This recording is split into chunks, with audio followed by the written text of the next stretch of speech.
BFM Politique, comme chaque semaine, votre rendez-vous à la mi-journée, le dimanche sur BFM TV, avec Emmanuel Le Chip qui représente BFM Business ce midi. Bonjour Emmanuel. Bonjour à tous. J'en profite d'ailleurs pour préciser que cette émission est à suivre également sur BFM Business. Nous sommes aussi en partenariat avec Le Parisien. Bonjour Henri Vernet. Bonjour. Bienvenue. Notre invité est la ministre de la Transition écologique. Bonjour Barbara Pompili. Bonjour. Merci d'avoir accepté notre invitation. Je voudrais commencer avec une question d'actualité. Vous avez vu sans doute ces images, cette vidéo d'un passage à tabac abominable dans le 15e arrondissement. Ce jeune adolescent, Yuri, qui a fêté ses 15 ans en soins intensifs à l'hôpital des enfants Necker à Paris. Il s'est réveillé hier soir, nous a dit sa maman. Quelle est votre réaction ? Déjà, je suis heureuse de savoir qu'il s'est réveillé et qu'il va peut-être s'en sortir. Et en tout cas, je souhaite à lui tous mes vœux de bon rétablissement. Et puis aussi, je pense à sa famille. Et je pense à tout le monde. Moi, j'ai vu les images qui sont absolument insoutenables, qui sont d'une violence terrible. Et je sais que là, tout le monde fait tout pour retrouver les auteurs de ces violences et pour qu'ils soient sévèrement punis par la justice. Au-delà de la ministre de la Transition écologique, je m'adresse aussi à les députés, à l'élu local que vous êtes depuis un long moment. Est-ce qu'il n'y a pas une forme d'impuissance quand on est élu local face à ces types de violences qui se répètent, malgré les vidéosurveillances, malgré les rondes de police, malgré les moyens ?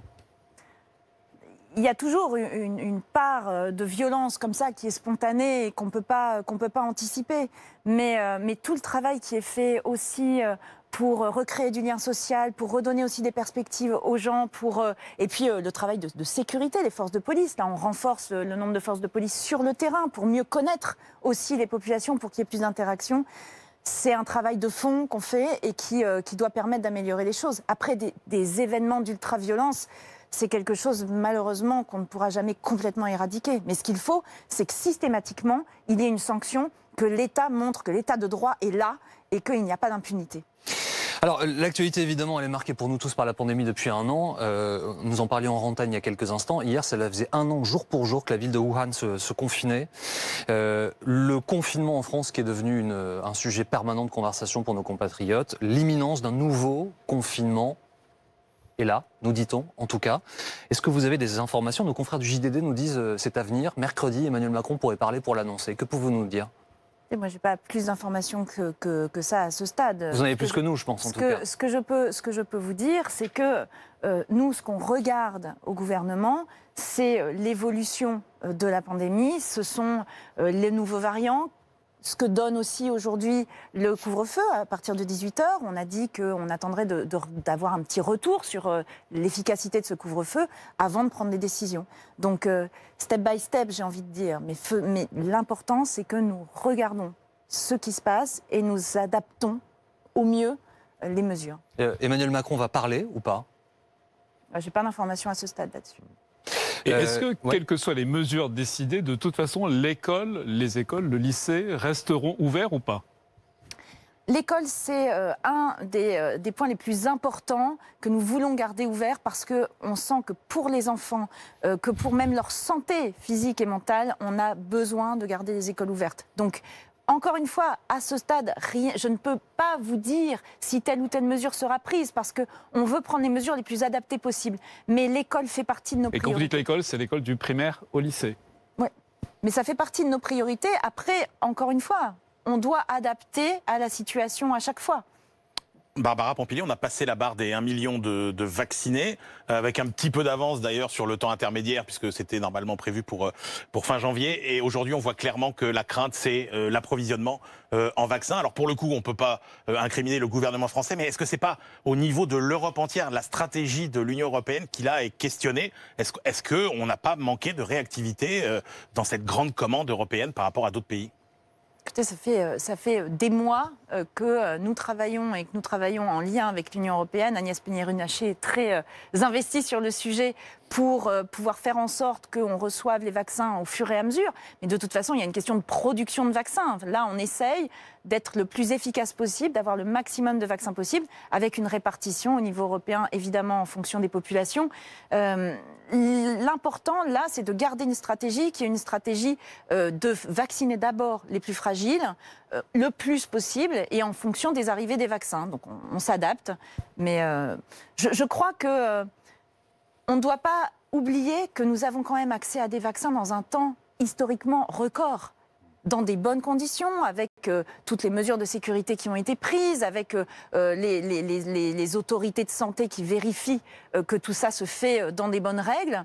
Je crois que quand on aura un petit peu de recul, on se rendra compte que la politique vaccinale sur la Covid-19 a été une des plus efficaces et les plus rapides de l'histoire. En tout cas, c'est le sentiment que j'ai en n'étant pas spécialiste. Dans votre famille politique, en tout cas d'origine, les écolos, souvent il y a eu un courant assez important anti-vaccin. Aujourd'hui, ils ont changé. On a même entendu un Yannick Jadot être très pro-vaccin récemment. Ça veut dire quoi? Ça veut dire que les esprits, les mentalités ont changé chez les écolos? Je ne vais pas porter la parole de certains écologistes. Je peux vous dire que je suis écologiste et qu'en tant qu'écologiste, j'ai toujours été très, très pro-vaccin parce que je me rends compte, encore une fois en regardant l'histoire, que grâce au vaccin, on a quand même réussi à améliorer considérablement la santé. Vous, oui, mais cette famille politique. Dans cette famille politique, il y a des différences d'appréciation, mais qui regroupent aussi ce que peuvent ressentir une partie de la population. Ce que demandent ces personnes-là, de ce que je comprends, c'est d'être rassurées sur les méthodes, sur les procédures, pour que toutes les précautions soient prises. Et ça, c'est normal qu'on puisse les rassurer là-dessus. Moi, ce que je vois, c'est que toutes les mesures de précaution, les autorités de santé, tout ça a été fait avec des procédures qui ont été respectées et qui sont des procédures qui, après, font que le vaccin, après, il y a toujours quelques effets indésirables, mais qui sont les effets indésirables inhérents à tout vaccin. J'étais en train de regarder votre masque. Barbara Pompili, il est posé sur le bureau devant vous. Alors, il n'est manifestement pas artisanal, en tout cas, je ne suis pas expert, mais de ce que je vois, mais il est en tissu. Pourquoi je vous parle de ça? Évidemment, vous voyez bien, le gouvernement qui déconseille, c'est même plus que ça, qui menace même de sanctions ceux des Français qui porteraient des masques artisanaux pour se protéger de la coronavirus, alors que, bon, dans un premier temps, on leur a demandé aux Français d'en fabriquer. Sauf que le problème, c'est que ça pollue, les masques chirurgicaux. Ça n'est pas un sujet complètement neutre. Il y en a beaucoup, des millions et des millions et des millions en France, et c'est un sujet. Pour vous, est-ce que c'en est un particulier? Oui, en tant que ministre de la Transition écologique, je fais attention à ces choses-là. La question des masques jetables est un vrai problème parce qu'en plus, ils ont des particules de plastique et on a 50 millions de masques qui sont jetés. Donc on voit que cette question du traitement des masques doit se faire. Il y a tout un processus qui est prévu dans les hôpitaux. On les récupère, tout ça n'est pas jeté. Mais forcément, quand les citoyens les jettent, c'est un sujet. Donc on a lancé un certain nombre d'études pour voir comment on pouvait faire pour récupérer ces masques. Et puis par ailleurs, on continue à inciter la population à utiliser les masques en tissu, qui sont les masques dits industriels. Donc effectivement, les masques qu'on fabrique chez soi, on se rend compte que l'efficacité n'est pas optimale. Donc c'est mieux d'utiliser des masques dits effectivement un peu industriels comme ceux-là, mais ce sont des masques en tissu qui sont tout à fait, a priori aujourd'hui, conseillés pour tout le monde. L'objectif, c'est quoi? C'est qu'il y ait des bornes, en gros, comme on jette ses piles et ses ampoules, où l'on puisse jeter ses masques. J'en ai vu dans Paris, dans certains supermarchés. Vous voudriez qu'il y ait ça un peu partout? Il y aurait une filière spécifique de recyclage de ce type de ces masques? Je ne sais pas si on doit mettre en place une filière spécifique pérenne, puisque ça demande après des installations pour traiter ces masques, pour les recycler, etc. Et des installations, ça demande des investissements sur le long terme. Est-ce que sur le long terme, on va avoir besoin de masques chirurgicaux au quotidien? On peut tous espérer que non. Et donc ça veut dire beaucoup d'investissements pour finalement après que ça ne serve plus. Donc on essaye de voir aussi comment on peut rattacher ça à ce qui est déjà fait pour les hôpitaux, où là pour tous les établissements médicaux, on a des filières de récupération des masques et puis de tous ces matériaux-là. C'est un peu compliqué, on prend le temps, mais on est bien sûr en train de s'en occuper. Alors, l'émergence de cette maladie, de cette pandémie, elle dit aussi quelque chose, Barbara Pompili, de notre relation à la nature et à la biodiversité, dont le déclin, en fait, a priori, accélère l'apparition de ces virus, accélère l'apparition de ces pandémies. L'OMS est extrêmement alarmiste sur ce qui pourrait se passer dans les années à venir. C'est un enjeu qui est considérable. Vous le prenez par quel bout? Alors ça, typiquement, moi, ça fait partie de mon boulot. C'est comme ça que je le vois. Olivier Véran, le Premier ministre, s'occupe là de la gestion de crise et de tout ce dont on a parlé tout à l'heure. Moi, j'essaye de voir comment on peut faire pour anticiper et pour éviter qu'à l'avenir, on passe notre temps, malheureusement, à affronter pandémie sur pandémie et puis à devoir courir après le vaccin du prochain virus. On a des documents scientifiques maintenant qui nous montrent que plus on fait des atteintes à la biodiversité, alors ça veut dire quoi? Ça veut dire beaucoup de déforestation, par exemple, ou des trafics d'espèces. Eh bien, on met en contact des milieux qui n'étaient pas en contact avant. Et donc, l'homme se retrouve en contact avec des milieux qui, avant, vivaient séparément et où il y avait effectivement des virus et des choses comme ça. Tout était séparé, donc ça se passait bien. Là, le fait qu'on fasse tous se rencontrer, c'est ça qui entraîne des pandémies et malheureusement, peut-être la situation d'aujourd'hui, même si l'origine de la Covid-19, on n'est pas encore sûr à 100%. Mais en tout cas, selon toute vraisemblance, ça reste une zoonose, hein, c'est-à-dire c'est une maladie qui est passée d'un animal à l'homme. Hein. C'est très probable, mais je reste prudente parce qu'on n'a pas encore tous les éléments. Mais si c'est pas sur la Covid-19, on en aura d'autres qui ont ces origines-là. Donc ce qu'on doit faire, nous tous, c'est essayer d'anticiper pour éviter de continuer ce genre de bêtises.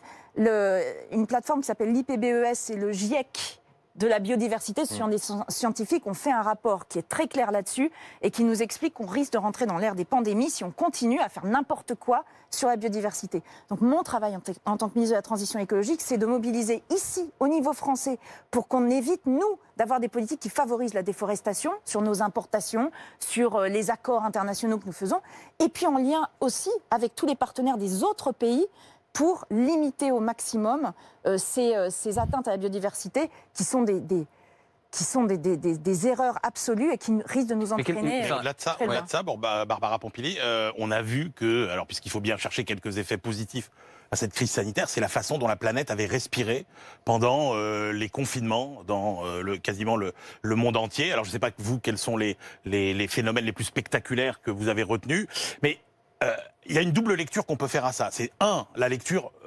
pessimiste, en disant mais attendez, pour réussir à améliorer finalement notre environnement, on a été contraint de faire des efforts qui sont insupportables. Ou sinon, il y a la lecture optimiste qui consiste à dire mais regardez, quand on change nos comportements, c'est efficace, et donc le côté positif, c'est est-ce que finalement on n'a pas gagné peut-être 5, 10, 15 ans dans le combat contre le réchauffement climatique à cause de cette pandémie? Je crois que vous avez raison sur le fait que la crise est en train de changer les choses. On le voit notamment, par exemple, les gens prennent beaucoup plus leur vélo qu'avant. Là, grâce justement au coup de pouce vélo, on a 1 million de personnes qui ont réparé leur vélo. Enfin, donc il y a une prise de conscience. La prise de conscience, pour moi, c'est quelque chose qui permet de changer les choses et qui permet de passer à l'action.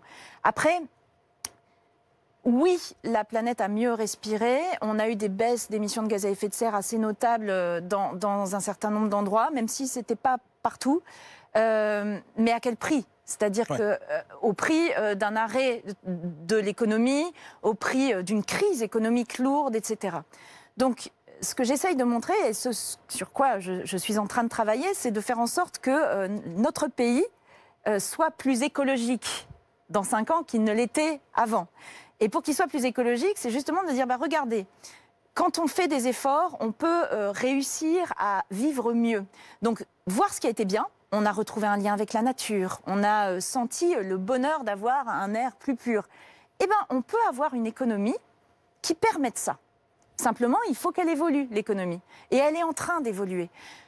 Il y a encore quelques années, on m'expliquait que les véhicules électriques, les véhicules hybrides, oh là là, mais ça allait prendre très très longtemps. Les constructeurs nous expliquaient qu'on aurait 5% du parc européen qui serait à l'électrique ou à l'hybride à 2030. Là, on est 10 ans plus tôt, on est déjà à 10%, c'est-à-dire qu'on a doublé leur espérance dans 10 ans, déjà maintenant. Ça prouve que les choses bougent et qu'il suffit tout simplement de mettre les investissements là où il faut. C'est ce qu'on fait avec le plan de relance. Moi, quand j'ai 30 milliards avec le plan de relance, c'est justement pour investir, pour décarboner l'économie. Et surtout, ce que je veux, moi, c'est redonner un petit peu d'espoir à tout le monde. En disant, cet enjeu du réchauffement climatique qui est un enjeu qui peut sembler assez menaçant, et c'est vrai que les conséquences qu'on voit avec les sécheresses, les inondations, c'est tangible pour tout le monde, hein. C'est très tangible maintenant pour tout le monde, mais cet enjeu, on doit le prendre comme un défi et on doit le prendre aussi comme une promesse d'avenir si on sait prendre ce virage. Ça fait peur à certaines personnes. Moi, j'ai des gens dans mon bureau qui me disent « mais vous vous rendez pas compte ?» Je leur dis « si vous ne prenez pas le virage, là vous allez avoir des problèmes. Mais si vous le prenez, on peut vraiment créer de l'emploi, recréer du développement économique et ressentir cet air pur. » Voilà ce que j'essaye de faire. Et c'est dur, mais si on y arrive, on aura relevé un beau défi pour nos enfants. Et quelque part, cette pandémie, elle aura pu aussi servir à ça. Cela dit, le procès de l'affaire du siècle, qui est en cours, on attend le jugement, a souligné les retards de la France en la matière. Donc qu'est-ce que vous répondez à ça? Le calendrier, sur lequel c'est pourtant engagé le gouvernement lui-même, n'est pas tenu par vous, par votre gouvernement. Alors, on est en train de répondre. Vous savez qu'on a eu le Conseil d'État qui nous a demandé d'expliquer comment on allait faire. Ouais. On a une réponse qu'on va apporter au début de semaine prochaine pour expliquer comment on fait. C'est pareil. Vous allez faire comment d'ailleurs là? Comment on fait? On a en fait plusieurs mesures. C'est comme tout, il n'y a pas une mesure magique. Il y a plein de mesures.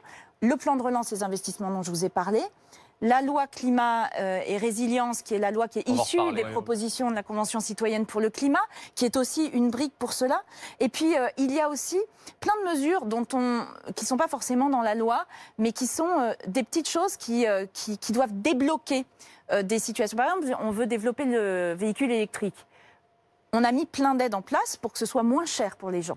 Et notamment aussi des primes à la conversion, des bonus pour acheter des véhicules d'occasion, ce qui est moins cher, donc pour que ce soit accessible à tout le monde. Mais maintenant, on me dit, oui, mais moi, je suis contente je voudrais acheter un véhicule électrique. Mais où sont les bornes? Mais où sont les bornes? Oui. Exactement. Donc là, le travail qu'on fait, c'est pas du travail, là, c'est pas une loi, on fait un énorme travail avec les constructeurs, avec les distributeurs, avec les collectivités, pour mettre en place le plus de bornes possible. On a un plan avec Jean-Baptiste Djebbari de 100 000 bornes. Et puis, on écoute aussi des personnes qui nous disent « bah oui, mais alors là, on ne peut pas payer avec la carte bleue, il faut acheter la carte, machin, à chaque fois, c'est compliqué. » Donc on essaie de trouver là des systèmes pour que tout le monde puisse payer en carte bleue. C'est du travail de fourmi, vous voyez, mais qui permet de lever des obstacles qui sont des obstacles de la vie quotidienne et qui, quand ils sont levés, permettent d'avancer beaucoup plus vite. Une prime sur les véhicules d'occasion, évidemment, c'est mieux pour les Français, mais... Est-ce que vous avez en tête un horizon ou un idéal pour que le prix des véhicules électriques finisse par s'aligner peu ou prou sur le prix des autres véhicules? Parce qu'aujourd'hui, un véhicule électrique, c'est extrêmement cher. Vous le savez mieux que personne. Pour vous, un véhicule électrique, dites-moi. D'une marque française de petite taille, les premiers prix, c'est autour de 20 000 euros. Oui, alors, et on est d'accord. Je vous encourage à aller voir justement sur des véhicules d'occasion. Ouais. Aujourd'hui, ce genre de véhicule de petite taille français, vous en trouvez à 7 000 euros. Non mais d'occasion, je suis d'accord. Non mais Barbara Pompili, ma question elle porte sur le neuf. C'est que vous savez qu'aujourd'hui un véhicule essence neuf, c'est 8 000 euros un véhicule neuf. Mais les gens qui achètent des véhicules neufs aujourd'hui en France, ce sont les gens qui ont un certain revenu et un certain âge. La majorité des achats sont des achats qui vont plutôt sur de l'occasion. Donc le fait qu'on puisse donner des primes aussi sur l'occasion, c'est très important parce qu'on ouvre le marché à des gens. Et quand là, vous avez des véhicules d'occasion électriques qui sont aux alentours de 7 000, 8 000 euros, avec les primes, vous voyez que vous donnez accès à tout le monde. Et n'oubliez pas qu'après, je vous ai pas dit que c'était pas bien. Je vous demandais si vous aviez un horizon. Quand on recharge, on n'a plus à payer le prix de l'essence. Là, on paye le coût d'une recharge, ce qui n'est pas du tout la même chose. Donc, je ne dis pas que c'est parfait, loin de là. Ouais. Mais en tout cas, ce qu'on est en train de faire là, en passant sur l'occasion, c'est vraiment pour accentuer ce passage électrique. Et en fait, ma question, c'est pourquoi ça coûte aussi cher de fabriquer pour des choses concrètement? Parce que les gens qui nous regardent ne savent pas forcément. Pourquoi ça coûte beaucoup plus cher de fabriquer un véhicule électrique qu'un véhicule à essence ou diesel? D'abord parce que quand on est au début, c'est toujours plus compliqué que quand on a une filière qui est une filière mature. C'est la même chose pour toutes les filières émergentes. Après, il y a aussi des composants qui sont des composants qu'on doit aller chercher. La question des batteries est une question qui est problématique pour nous, et d'ailleurs on a un gros plan batterie dans le plan de relance pour que les batteries soient fabriquées en France, pour qu'on soit moins dépendant de nos partenaires et notamment des Chinois, parce qu'on a aussi une question de stratégie d'autonomie économique de notre pays. Justement, en parlant d'électricité, voilà, est-ce qu'on va manquer d'électricité cet hiver? Il y a déjà eu des alertes, et dans ce cas-là, si c'est le cas, s'il y a un risque de manque, comment fait-on? On pousse les centrales thermiques, voire la centrale à charbon, on risque de polluer davantage? Oui, j'ai entendu beaucoup de choses sur le sujet. Alors dites-nous. D'abord, je tiens vraiment à rassurer nos concitoyens. Les choses sont bien en main. On travaille main dans la main avec les producteurs, les distributeurs pour faire en sorte qu'on ne manque pas d'électricité. On a des systèmes d'alerte quand il y a une pointe électrique, c'est-à-dire quand tout le monde se met à utiliser... à recharger sa voiture. Pas encore, mais à utiliser sa machine à laver ou à faire démarrer ses appareils électriques en même temps. Et d'ailleurs, il y a eu une fois où on a fait une annonce en disant « Faites attention, si vous pouviez retarder votre machine », ça a bien marché. Donc il y aura de l'électricité si on n'en consomme pas, c'est ça. Non, mais tout le monde doit faire des efforts. À un moment, le fait de gaspiller n'importe quoi, notre énergie, ça n'est pas possible. Après, on a eu la crise Covid qui a fait que nos centrales nucléaires qui doivent être arrêtées régulièrement, alors les réacteurs doivent être arrêtés pour recharger du combustible ou pour faire de l'entretien. Il y a tout un programme qui est étalé sur l'année et qui est étalé plutôt sur les mois où il fait plus doux, quand on en a moins besoin. Il s'avère que là, les mois où il faisait plus doux, c'était les mois où on a eu du confinement. Donc on a dû retarder un petit peu et décaler les calendriers. Décaler les calendriers, ça a entraîné qu'on a plus de réacteurs arrêtés que ce qu'on aurait dû. Donc, comme on est très dépendant de l'énergie nucléaire, puisque c'est 70% de notre électricité, forcément, là, ça fait qu'on a un peu plus de tension, mais qu'on a réussi à gérer parce qu'on a vraiment une bonne organisation dans ce pays, il faut aussi se le dire. Et donc, le recours, comme vous le dites, à des importations ou le recours à des centrales à charbon, en fait, quand vous regardez les chiffres, même cette année, on a des chiffres qui sont bien inférieurs aux années précédentes. On baisse de plus en plus notre recours aux centrales à charbon. Donc il y aura du charbon, mais moins. Mais énormément moins. En fait, il y en a encore moins que les années précédentes. Mais l'objectif, c'était pas du tout. Et puis à terme, vous le savez, on va arrêter toutes les centrales à charbon en France. À terme, c'est quand ? C'était d'ici la fin du quinquennat. C'est une annonce qui a été faite par le président de la République, qui est maintenue, parce qu'à côté de ça, parallèlement, on investit énormément sur les énergies renouvelables. On a encore annoncé hier qu'on allait créer, le Premier ministre a annoncé hier qu'on allait créer un parc au large d'Oléron, un parc d'éolien offshore. Donc toute la procédure que nous avons mise en place, qui est de programmation de développement de nos énergies renouvelables, de baisse de la part du nucléaire, tout ça est programmé, c'est pas des choses complètement, qui nous arrivent comme ça, c'est programmé. Mais Barbara Pompili, dans tout ce que vous dites, en fait, tout nous conduit vers un recours plus important au nucléaire. C'est-à-dire qu'on voit bien que la voiture électrique, son bilan énergétique, son bilan carbone surtout, ne dépend quasiment que de la façon dont est produite l'électricité et qu'utilisent ces voitures électriques. Donc on se dit, mais le nucléaire, fondamental. Et donc je vois pas comment on peut aller plus vite dans la réduction de notre parc nucléaire. On a une tribune là de nos amis, de vos amis ou de nos amis de la droite, Xavier Bellamy et Bernard Accoyer, qui disent nucléaire, attention, on est en train de se suicider, parce que le nucléaire, c'est une source d'énergie, mais c'est aussi une filière très importante. Et donc, manifestement, j'ai l'impression que vous n'êtes pas sous la même ligne que le président Macron. C'est quoi la bonne trajectoire ? France Stratégie nous dit cette semaine, en 2030, on va avoir des gros problèmes récurrents d'approvisionnement en électricité. Écoutez, avec le président de la République, on n'a pas la même vision et ni la même culture du nucléaire, tout le monde le sait. Simplement, on s'en est parlé et on est ensemble sur la stratégie. La stratégie, c'est quoi ? On a une programmation pluriannuelle de l'énergie qui dit que nous allons baisser la part de nucléaire de 70, grosso modo 70% aujourd'hui, à 50% en 2035. Donc ça nécessite la fermeture d'un certain nombre de réacteurs. À partir de 2035, il va y avoir un choix qui devra être fait. Est-ce qu'on continue à baisser la part du nucléaire pour arriver à un scénario qui serait quasiment totalement sur des renouvelables, ou est-ce qu'on relance une nouvelle programmation avec des nouveaux réacteurs nucléaires? Et ce choix-là, on doit le faire maintenant on doit le faire à partir du prochain quinquennat pour pouvoir le mettre en place à partir de 2035. Tout ça, c'est des investissements, c'est long, etc. Ces deux options, il faut qu'elles soient renseignées. Il faut qu'on regarde. Moi, j'aime bien entendre les opinions des uns et des autres. On peut tous avoir nos opinions. C'est très gentil. Moi, ce que je veux, c'est avoir des faits techniques.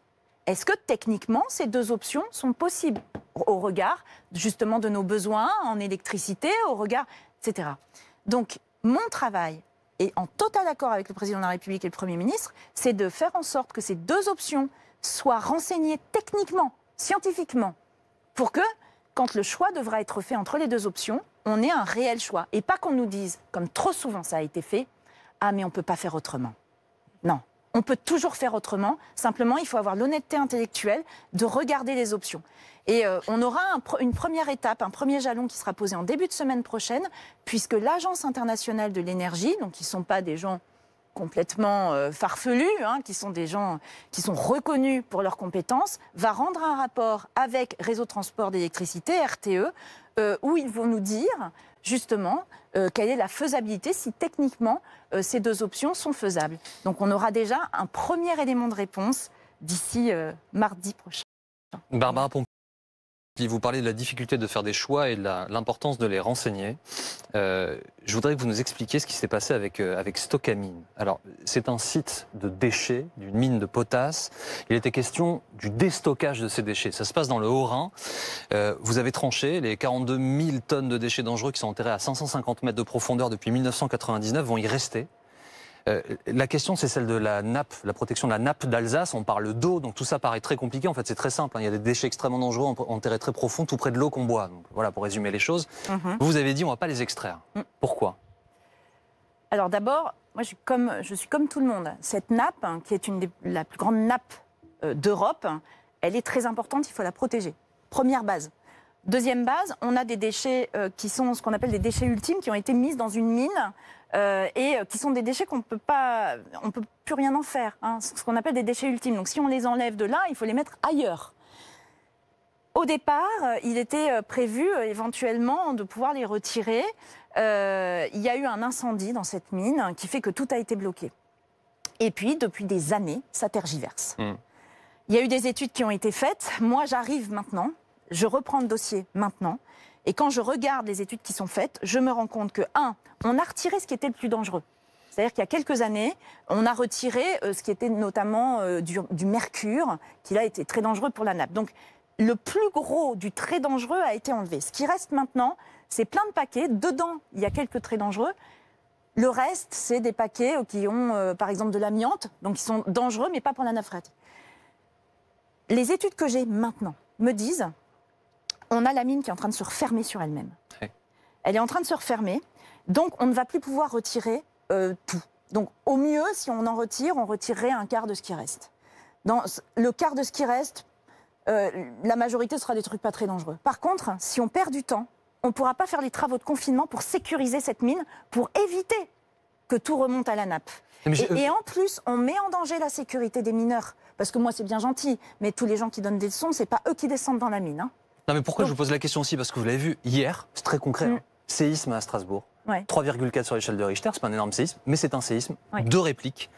Ça a des implications sur cette mine, sur ces déchets, sur la nappe phréatique qui est à côté. Ça n'est pas un sujet qui est neutre. Ça a été regardé. Enfin, moi, ma priorité absolue, c'est de protéger cette nappe. Si j'avais le moindre doute sur le fait qu'il fallait absolument retirer ces déchets, je serais la première à le faire, quitte à mettre en danger la santé et la sécurité des personnes qui descendent. Je l'aurais fait. Sauf que là, quand je regarde le risque, en fait, le risque est extrêmement faible. C'est-à-dire que même si jamais, d'ici 600 ans, parce qu'on parle de ça, si jamais d'ici 600 ans, il y a quelque chose qui remonte de cette mine, ce sera en termes de proportion par rapport à la quantité d'eau, une proportion de gouttes d'eau, et on serait encore 300 fois en dessous du seuil de potabilité. Donc le risque est infime, infime. Par contre, les risques sur la nappe phréatique d'Alsace, c'est pas cela. Le risque sur la nappe phréatique d'Alsace, ce sont des sites industriels avec des entreposages qui sont en train de fuir et qui sont en train, là, en ce moment même, de polluer la nappe. Et là-dessus, comme j'ai pu récupérer un peu de sous, cet argent-là, je vais le mettre pour dépolluer ces sites, pour que la nappe soit protégée maintenant et pas éventuellement dans 600 ans, ou même si elle était polluée dans 600 ans, ce serait vraiment de l'ordre d'une goutte d'eau. Et là, on parle de la taille de la goutte d'eau. C'est ça dont on parle. Alors tout ça nous amène au projet de loi constitutionnelle que vous défendez. L'idée, c'est d'intégrer à l'article 1er de la Constitution la garantie, enfin le verbe garantir, la préservation de l'environnement. Le Conseil d'État a rendu un avis critique. Le patron du Sénat, Gérard Larcher, vous met un peu des bâtons dans les roues, et l'idée, c'est ce verbe de garantir. Pourquoi est-ce que ça embête tout le monde, l'idée de garantir la préservation de l'environnement? Parce que c'est un terme fort. C'est un terme fort, et parce qu'on décide aujourd'hui, suite aux travaux de la Convention citoyenne, et moi je rends encore hommage à ces citoyens qui ont fait un énorme travail sur leur temps libre, n'oublions pas, c'est des gens qui ont une vie à côté, de mettre ce symbole de la protection de l'environnement, de la biodiversité, la lutte contre le réchauffement climatique à l'article 1er de notre Constitution. C'est-à-dire que ça y est, maintenant, enfin, on met cet enjeu énorme dans notre socle de valeurs. Et c'est absolument énorme. Après, le verbe garantir est un verbe qui dit qui donne un sens de l'action. C'est-à-dire que là, il doit y avoir une action positive de l'État, des collectivités, de tout le monde pour qu'on y arrive ensemble. Donc oui, c'est un terme fort. Avec une obligation de résultat, c'est ça le problème en fait. Ben oui, mais c'est une obligation de résultat. Mais on essaye justement de bien mettre, et on a mis dans l'exposé des motifs, que évidemment qu'on ne peut pas avoir un résultat du jour au lendemain. On aura encore des pics de pollution, même s'il y en aura de moins en moins, puisqu'on agit pour cela, puisqu'on met en place des zones de faible émission dans les villes, etc. Mais on en aura encore. La question, c'est est-ce qu'on met les moyens appropriés pour y arriver? Est-ce qu'on met suffisamment? Il va y avoir des débats là-dessus. Le Parlement doit faire son travail, puisque pour changer la Constitution, il faut que l'Assemblée et le Sénat adoptent le texte dans les mêmes termes. Ensuite, le président de la République a décidé que nous ferions partir ce texte au référendum. On aurait pu le laisser au Congrès, on le fait partir au référendum. Pourquoi? Parce qu'on veut mobiliser toute la population. Alors justement, Alors, mobiliser toute la population, oui, sauf que dans Le Parisien, cette semaine, on a publié un sondage, IFOP, qui indique que 64%, donc une grande majorité des Français, n'iraient pas voter. Ils trouvent que c'est bien gentil, hein, ceux qui iront, ils voteront pour. Mais simplement, ça ne les intéresse pas tellement, et ça, en tout cas, ça ne les mobilise pas, du moins pour l'instant. Comment il y a du boulot pour vous encore, alors? Oui, mais j'ai vu ce sondage qui fait plaisir quand même, parce qu'il montre quand même que tous ceux qui vont voter, une immense majorité, je crois qu'on attend 80%. Oui, mais c'est même pas un Français. Oui, mais ce qui veut dire quand même qu'on est sur un sujet qui maintenant est un sujet qui mobilise la population. Et pour les mobiliser aux urnes, il faut que la campagne commence. Elle n'a même pas commencé. Là, vous parlez d'un hypothétique référendum qui n'a même pas encore eu le temps de s'installer. Il a été annoncé à grand renfort de publicité par le chef de l'État. Franchement, je pense que quand on aura fait la campagne, il y aura beaucoup plus de gens qui se mobiliseront pour ce référendum. Prenons rendez-vous. Encore une fois, c'est le moment où la population de notre pays va dire oui à l'écologie et oui à ce que tous ensemble on porte cet ambitieux combat, et on en a parlé tout à l'heure, on a vu tous les enjeux que ça représente. Oui, mais alors justement, est-ce que vous risquez pas d'affronter des vents contraires? Parce que notamment, on voit par exemple que Cyril Dion, qui a été un des grands promoteurs et un des grands animateurs de cette convention climat, a dit finalement on est très en dessous des ambitions initiales. Est-ce que vous craignez pas qu'il y ait une forme de démobilisation? Parce que finalement, la loi ne sera pas à la hauteur des ambitions de cette convention climat. D'abord, j'espère que Cyril Dion nous aidera à porter ce référendum, puisque là, on est sur la transcription de ce que demandent les citoyens. La loi, ce n'est qu'une partie de tout le travail qui a été fait par la Convention citoyenne. J'insiste beaucoup, c'est à peu près 40% des propositions. Vous me demandez, est-ce qu'il faut aller encore plus vite, encore plus loin? Je suis écologiste. Donc, depuis toujours, je pense qu'il faut aller plus vite, plus loin. Je suis parfois un petit peu agacée quand j'entends des objections qui sont des objections qui ne doivent plus avoir lieu d'être, des gens qui ont peur et du coup qui freinent des cas de fer. Donc après, mon travail, c'est soit juste d'être agacée, soit de me battre pour lever ces objections. Donc je rencontre, moi, tout le monde. Je rencontre les syndicats, je rencontre les chefs d'entreprise, je rencontre évidemment les citoyens, les associations, pour leur dire, bon, qu'est-ce qui pose problème? On va essayer de trouver des solutions. Moi, je n'en peux plus du langage de certains écologistes, qui est soit un langage jusqu'au boutiste, c'est tout ou rien, soit un langage, de toute façon, on ne va pas y arriver. Non. Moi, on est sur des enjeux qui vont avoir des conséquences sur notre vie quotidienne dans les 5 ans, dans les 10 ans, dans les 15 ans, dans les 20 ans, qui vont toucher nos enfants. Moi, je suis mère de famille. Il est hors de question que je baisse les bras dès qu'il y a le premier obstacle. Alors oui, il y a eu des arbitrages qui font qu'on a dû faire quelques compromis. C'est normal. Mais moi, ce que je veux, et ce qui va advenir, c'est que cette loi, elle va changer la vie des Français. Elle va entamer des changements profonds dans de nombreux domaines. Il y a encore quelques années, est-ce qu'on envisageait 2 secondes qu'il n'y aurait plus de vol en avion quand il y a une alternative en train? On va en reparler dans quelques instants, Barbara Pompili. Justement, non, mais je voudrais qu'on parle des freins aussi avec vous. Mais oui, voilà, parce que les obstacles pour aller plus vite et plus loin, ils sont où les plus gros? Votre prédécesseur, Nicolas Hulot, n'avait de cesse de dénoncer les lobbies. Si on prend un exemple très précis, la Convention citoyenne sur les véhicules SUV, les grosses voitures, proposait une taxation assez générale pour vraiment en diminuer le nombre, la vente, la production. Or, le projet, le compromis, en réalité, est très très faible et il épargne notamment les véhicules, les SUV les plus courants, qui sont en fait tout aussi polluants, et notamment ceux de Renault et de Peugeot. Est-ce que là, vous ne cédez pas devant les constructeurs ou devant d'autres lobbies? la question, c'est toujours quel est le but. Pour moi, le but, c'était d'expliquer qu'il y avait un problème avec les véhicules qui sont trop lourds. Parce que c'était pas très compris en fait, parce que les gens disaient bah oui, mais enfin donc ils émettent plus de CO2, donc il y a déjà des taxes sur le CO2. Non, un véhicule qui est trop lourd, qui est plus lourd, c'est un véhicule qui demande beaucoup plus de matériaux pour le construire. Donc déjà ça utilise plus d'un point de vue environnemental, ça abîme les routes parce que c'est plus lourd, ça prend de la place. C'est bien ce qu'ils ont dit les conventionnels. Donc c'est eux qui n'ont pas bien compris. Non, mais donc il y a eu cette prise de conscience, et cette prise de conscience, il fallait l'avoir. Deuxièmement, il fallait envoyer un message aux constructeurs en leur disant arrêtez de continuer à développer ces gammes-là, puisque ce n'est pas dans l'optique de ce qu'on veut faire.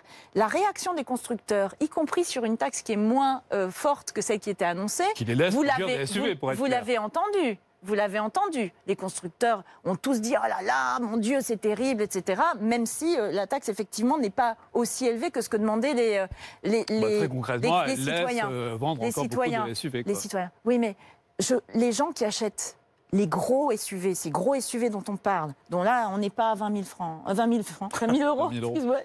Là, ça montre que je suis née un peu plus tôt que certains d'entre vous. C'est des gens qui ont les moyens. Quand on achète un véhicule qui coûte 40 000, 50 000 euros, ce sont des gens qui ont des moyens et qui ont une taxe un peu plus forte, un peu plus faible. S'ils veulent vraiment acheter ce véhicule, le véhicule qui est le plus vendu, excusez-moi Barbara Pompili, le véhicule qui est le plus vendu en 2020 en France, c'est le véhicule d'une marque française qui est un SUV. Hein. C'est pas un véhicule qui coûte une fortune. Il est acheté par les Français en immense majorité. C'est le véhicule le plus vendu. Mais il va déjà avoir des malus.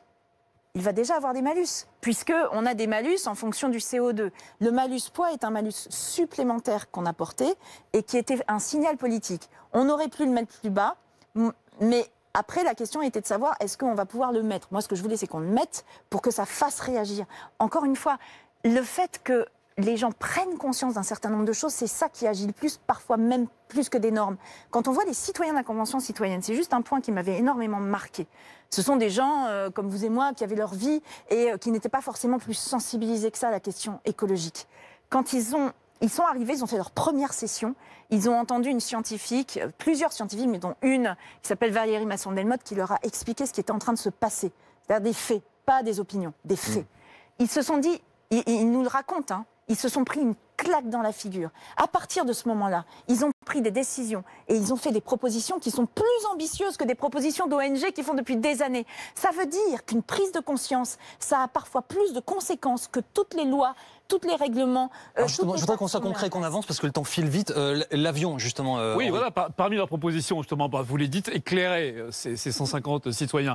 Eux, ils ont proposé l'arbitrage, c'est-à-dire que, en effet, remplacer, supprimer un vol dès lors qu'on avait un trajet au train qui ne durait pas plus de 4 heures. Vous avez réduit cette alternative à 2h30, ce qui fait que très concrètement, Paris-Lyon, ça s'est terminé, très bien, mais Paris-Marseille, Paris-Nice, etc., tout cela peut durer encore en avion. Est-ce que là encore, vous ne cédez pas, enfin les compromis ne sont-ils pas trop importants? Bon, est-ce qu'il y a un seul pays au monde qui le fait?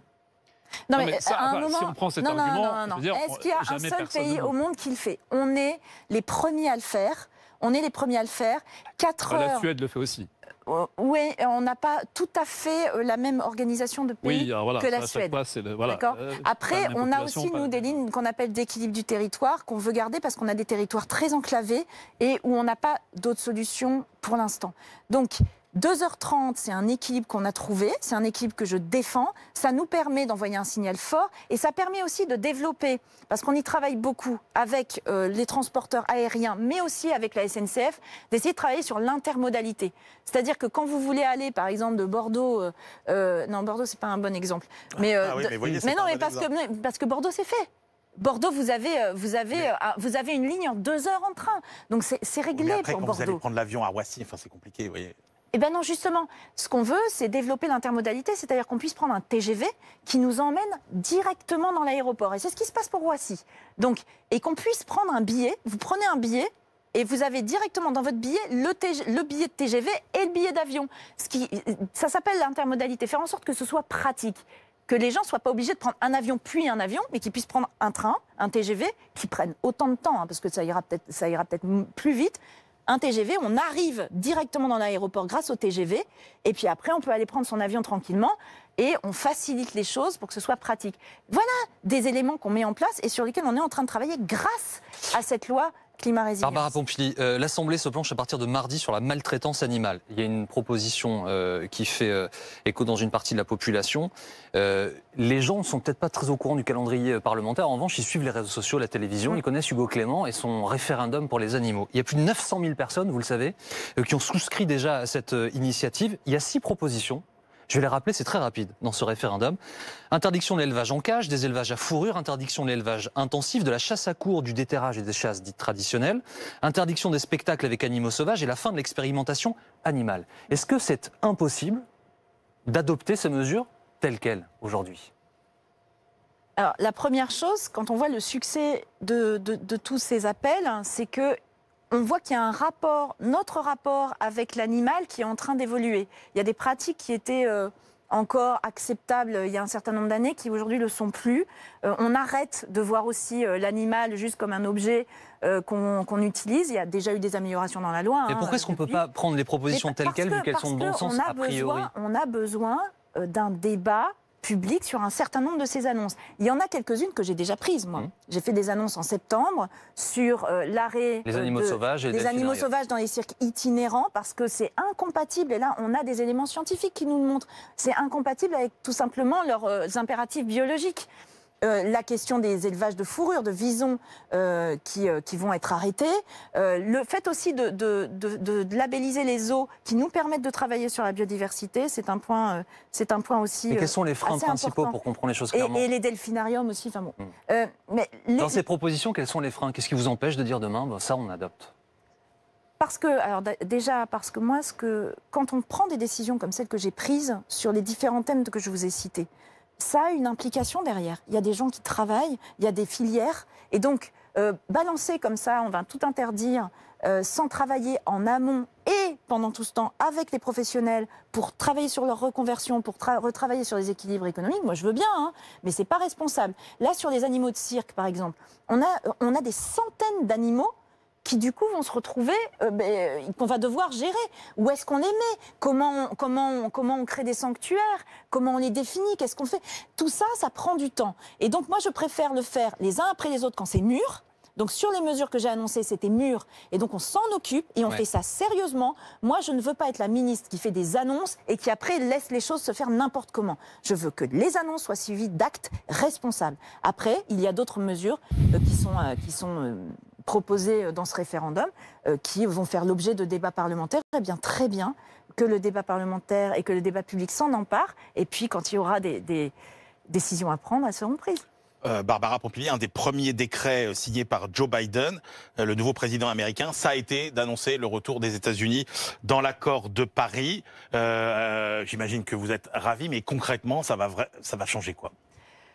Oui, d'abord, c'est une excellente nouvelle.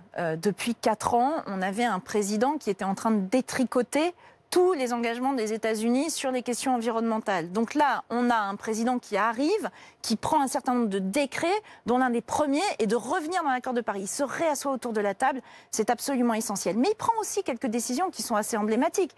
Le fameux oléoduc Keystone, qui était un oléoduc qui partait de l'Alberta pour transporter donc du pétrole. Bon, bah ça y est, il a dit qu'il l'arrêtait. Et d'ailleurs, ça pose des problèmes avec le Canada. Donc il prend des décisions lourde. C'est très bien. Il lance un plan de relance. Un plan de relance qui suit un peu le même principe que le plan de relance européen que nous avions lancé. Donc là, si on a un pays de l'envergure des États-Unis qui revient autour de la table et qui prend des décisions importantes sur le climat, qui fait un plan de relance sur la transition écologique, on en avait besoin et c'est très bien. Et on voit que tout ça entraîne un effet d'entraînement intéressant. La Chine qui fait des annonces, le Japon qui fait des annonces.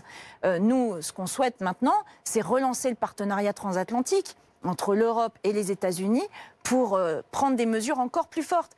Là, les États-Unis travaillent sur une mesure que nous, on porte au niveau européen qui s'appelle mécanisme d'ajustement carbone aux frontières. Grosso modo, c'est une sorte de taxe carbone aux frontières. Ouais. Pour que tous les efforts qu'on demande à nos entreprises de baisser leurs émissions de CO2 ne soient pas réduits à néant parce qu'on fait des importations, par contre, de pays où là, par contre, on ne prend pas ces précautions-là.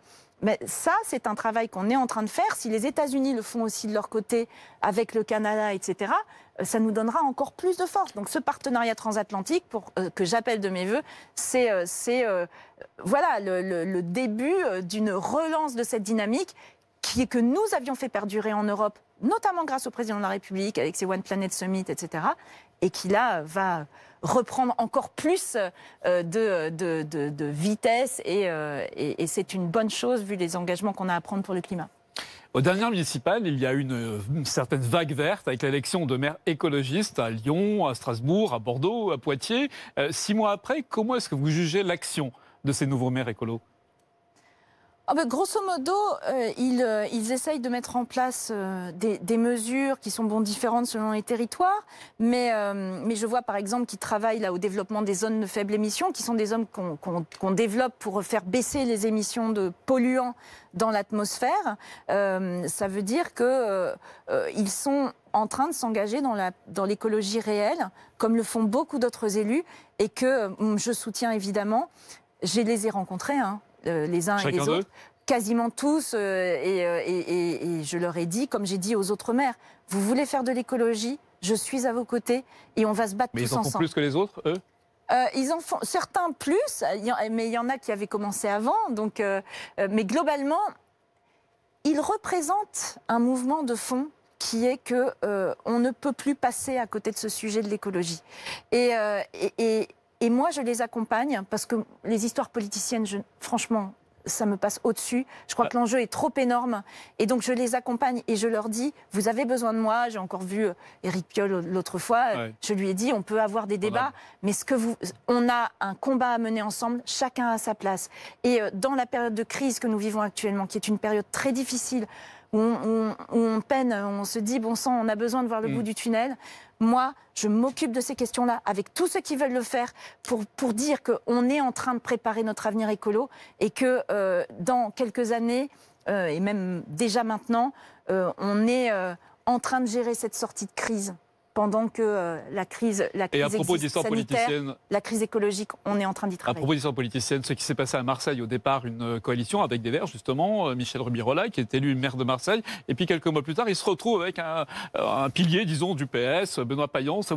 Comment avez-vous ressenti cette affaire-là politique ? J'étais un peu attristée de voir que Michel Rubirola n'essaie pas de continuer. Elle aurait pu. Et je n'en sais rien, parce que je ne suis pas dans sa tête. Et il faut aussi être capable de connaître ses limites. Donc si elle a considéré que ces limites-là étaient atteintes, bien, je respecte totalement sa décision.